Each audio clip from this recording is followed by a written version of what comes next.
We wish that we could achieve a certain goal that we sort of idealize in our mind, but we don't really know how to get there, and we don't really know.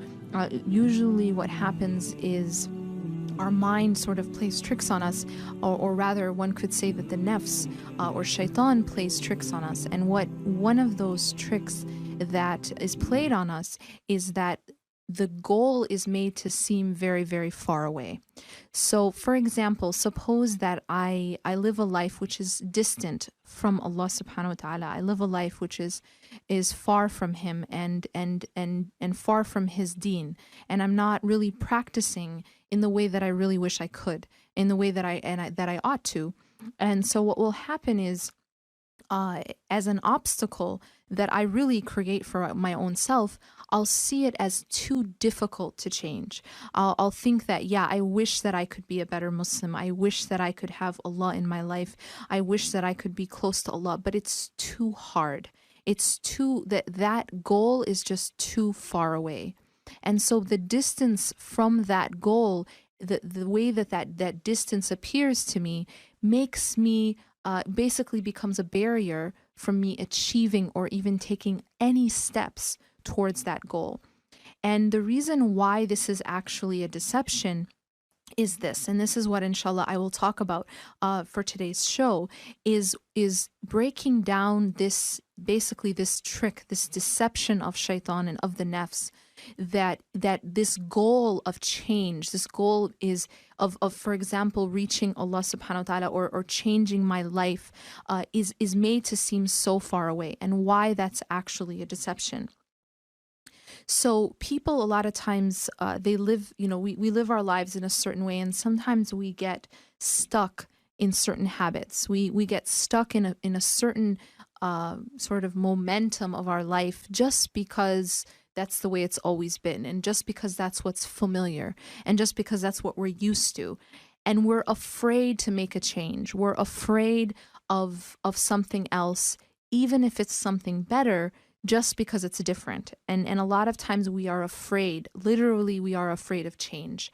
And what we have to do is overcome this fear of change, because the truth is that as human beings going through this life, if we are not constantly striving and constantly transforming and constantly changing for the better, we are by default changing for the worst. So any time that we think that we're sort of standing still, see, there's no steady state in this life. There's nothing that stands still. And so if we find ourselves at a point in our life where we just sort of feel stagnant, we're not progressing, we're not growing, we're not developing, we're not transforming, and we're just sort of standing still, then we can know for sure that we're actually declining, we're actually going down, because there is no steady standstill. And if you're not going upwards, you're going downwards. So what we have to do is make it, we have to transform our whole idea of how should my life really be? How should my progress be? What should it look like? And what we have to understand is that life, in order to be going upwards, in order to be going in the direction that we want to be going towards Allah subhanahu wa ta'ala and towards the hereafter, we need to be constantly working on ourselves. We need to be constantly growing and struggling in that path.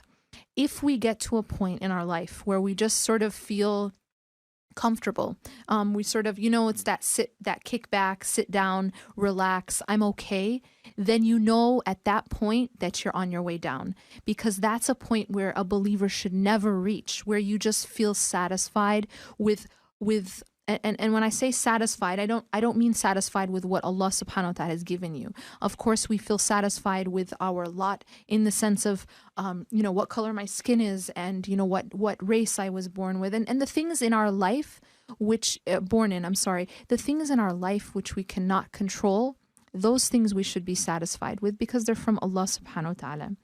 But in the realm of the things that we can control, in the realm of the things which we are going to be held accountable about, in the realm of our actions, in the realm of the condition of our heart, in the condition of our soul.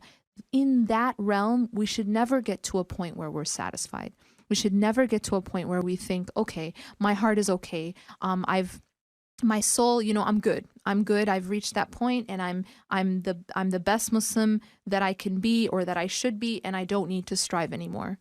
That is a very, very dangerous place to be. And in fact, it's indicative of the fact that we are in fact going the opposite direction, and we're not where we want to be. So one thing we have to keep in mind, the first lesson, is that the path to Allah subhanahu wa ta'ala needs to be a path of change. It needs to be a path of transformation, not a path of standing still. Because the moment that you stand still, know that you're going in the decline. You're going down. And when we talk about change, one really important principle that we need to keep in mind is that a lot of us have situations in our life that we wish could be different. We have situations where we're not maybe satisfied with the way our, maybe the way that our job is, or the way our relationships are, or the way that we interact with the world. And what we will find is that a lot of times when we're looking for the cause of the problem in those situations that we don't like or that we wish could be different, we look for the problem in the wrong place. And what I mean by that is oftentimes when we're trying to diagnose a problem and therefore look for a solution, we tend to look at the problem externally. We tend to look at the problem outside and try to figure out, okay, if I have a problem with a colleague at work, well, what is that colleague doing wrong? And I sit and I stay up all night and I lose sleep and I sit and I spend my mental energy trying to make a list of all the things that colleague is doing wrong or that friend is doing wrong towards me.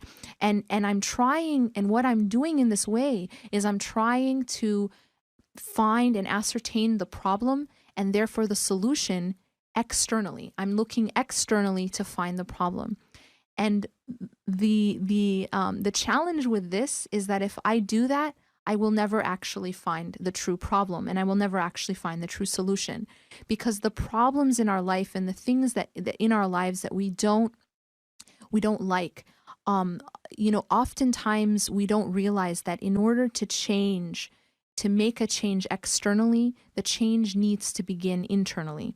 And one of the ayat that I absolutely love and has really, this concept has really transformed my own life personally, is that the ayat that Allah subhanahu wa ta'ala says, that Allah will never change the condition of a people until they first change what is inside themselves. إِنَّ اللَّهَ لَا يُغَيِّرُ مَا بِقَوْمٍ حَتَّى يُغَيِّرُوا مَا بِأَنفُسِهِمْ. That whatever it is of our condition externally that we don't like and we wish could change, it will not change until we change what is inside of ourselves. And so what this does, subhanAllah, it actually brings the power back. The problem with thinking about, okay, what everybody else is doing wrong to me is that now I'm powerless because I can't change how other people treat me. I can't change other people, but there is something that I can change, and that's myself. And so when I take back that, the power to change my circumstance, the power to change my situation, I take back that power into my own hands, in the sense of course, it is ultimately in the hands of Allah subhanahu wa ta'ala. But this is where, and I will talk about the dynamic of how do we get the help of Allah subhanahu wa ta'ala. And realizing that now I'm not powerless anymore. It's not things are happening to me, but rather that I have a role and I have the ability to make changes internally that will make a change externally. And this is in every realm of my life, in my relationships, in my job, in my school, that when I make that change internally, I will see change externally. So then the question comes of how do we, where does change come from? And is change something as difficult as it looks like? And what I think the important thing to understand about the dynamic of change is that uh, it's sort of like, I'd say that one of the best ahadith to exemplify this concept is the hadith where Allah subhanahu wa ta'ala, hadith Qudsi, that says that if my servant takes one step towards me, I take 10 steps towards him, towards my servant. And if my servant comes to me walking, I come towards him with speed. And the concept of this hadith is extremely important, and that is that there is basically two steps to this process of change. The first step has to do with me, has to do with an effort that I make, that I am taking that step of doing of some action, of that I am taking that step towards Allah subhanahu wa ta'ala. But here's the key element here that I want to really emphasize. Allah subhanahu wa ta'ala talks about one step from me and 10 from him. Allah subhanahu wa ta'ala talks about walking from me and running or with speed from him. So the two are not actually equal. And this is where we break down the deception that we talked about at the beginning of the show. And that is that when I see my goal as so far away, in fact, I see my goals perhaps, I look at it and I see that it's perhaps, suppose it's 1,000,000 steps away or an infinite number of steps away. And so what I do as a result of seeing that is I say, well, I can't even start because it's too overwhelming. It's too far away. But here is, if we look at this hadith, what we learn is that the goal is actually not 1,000,000 steps away. It's actually just one step away.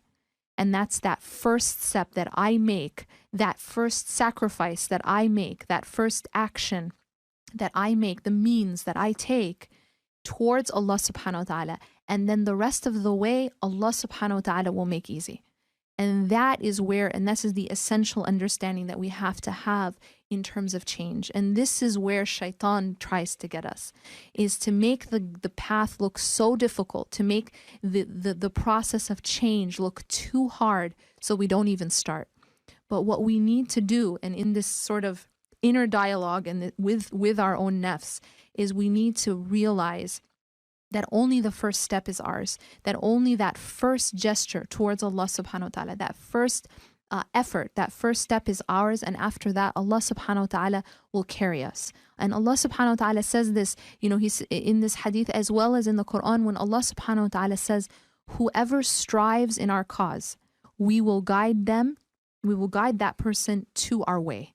So the first step is the striving, and that step is, yes, at first it's difficult, but once you take that first step, Allah subhanahu wa ta'ala guides you for the rest of the way. And the rest of the journey, after you take that first gesture towards Allah subhanahu wa ta'ala, the rest of the journey, you're not on your own. See, what makes things look so difficult is when we feel like it's all on us. When we feel like, we're left to ourselves. And when we are left to ourselves, the burden is too difficult to carry. It's too heavy. But what happens when you make that step towards Allah and you take that first, and sometimes it involves a sacrifice that you have to make. Sometimes it involves, that you are deciding, Allah subhanahu wa ta'ala, I want to make a change in my life. Maybe I have 100 things in my life that I need to change. But I say, you know what, I can't do it on my own. Allah subhanahu wa ta'ala, I am going to make this one small change for your sake. And you will find that if you do that, the 100 things will then become easier for you to change, because now Allah subhanahu wa ta'ala will be with you and you won't be taking that journey by yourself.